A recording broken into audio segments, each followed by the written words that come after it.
who never was. The star who never was, ladies and gentlemen, Charlie.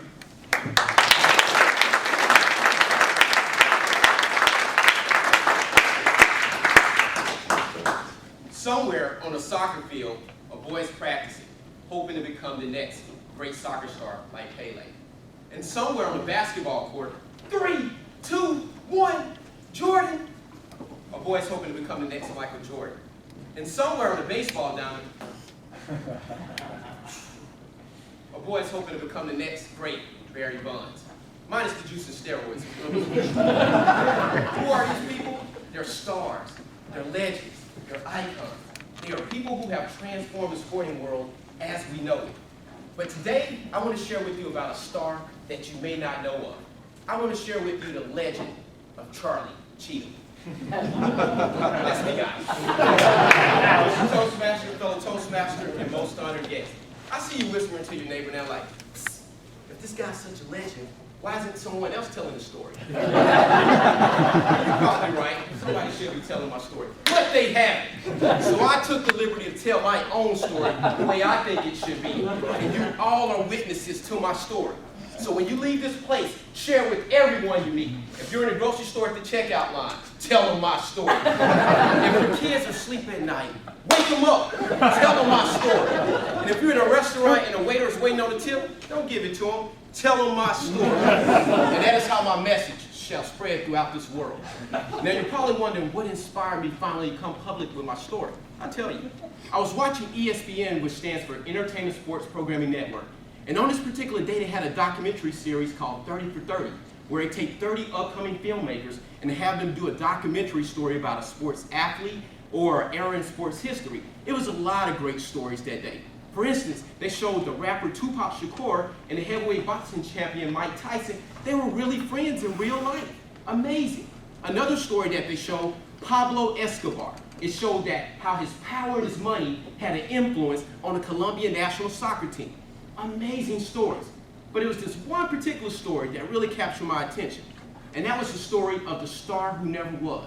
And it told the life story of football extraordinaire Marcus Dupree, and it showed the highs and lows of his life. Upon watching that documentary, I noticed that Marcus and I shared a few things in common. For instance, Marcus was born a baby boy. I was born a baby boy. That was one. Secondly, Marcus had a football growing up. I had a football growing up. What are the chances of that happening? Thirdly, we were both born down south. Marcus was in Mississippi, I was in Arkansas, their neighboring state. Did you start to get the connection, guys? It was like my life story being played out on TV right before my eyes. But that wasn't the only thing that we shared. We shared physical characteristic also.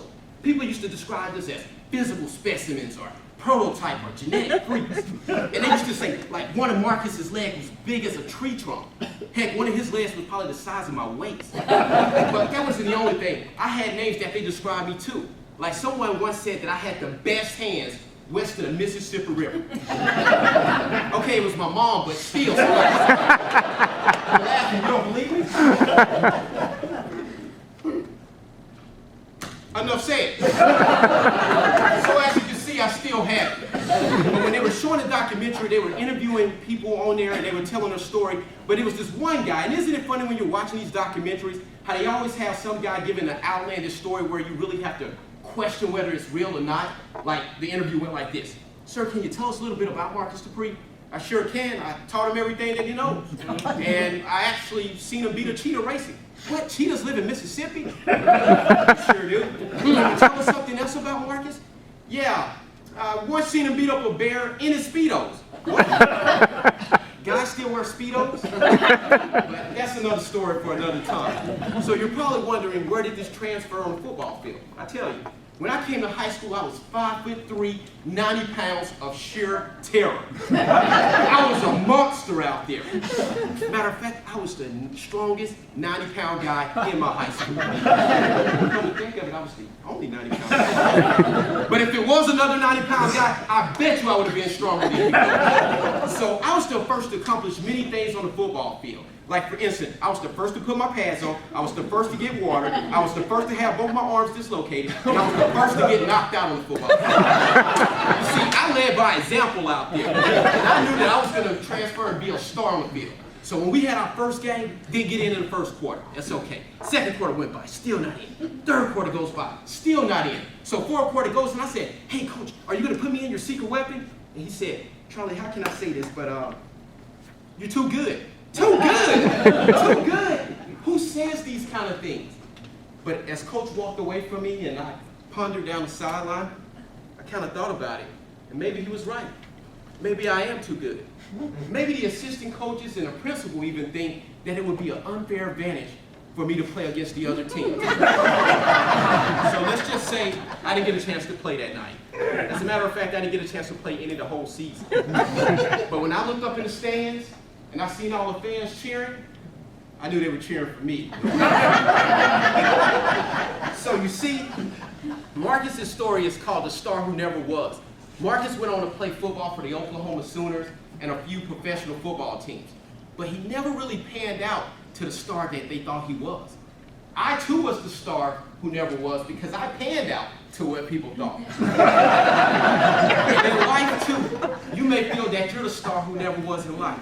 But that's okay. If you didn't get that dream job or promotion, don't worry about it. Because you were too good for it. And if you didn't get that dream girl or guy that you always dreamed about, don't worry about it. You were too good for it. And if you believed everything that I told you in this speech is true, then I got a $1,000 football signed by Michael Jordan.